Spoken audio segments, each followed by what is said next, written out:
Click on right button, go to personalize,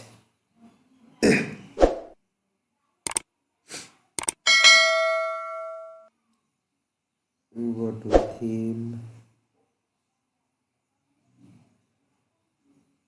and scroll down and change desktop icon setting and untick all this tick marked.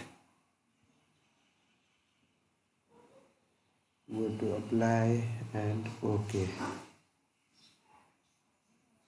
There we go. You cannot see any kinds of computer components folder and documents in the desktops. This is the already created from the one after another. Thank you. And how does it returns again? Then we can again repeat this process. Click on right button, go to personalize, go to theme,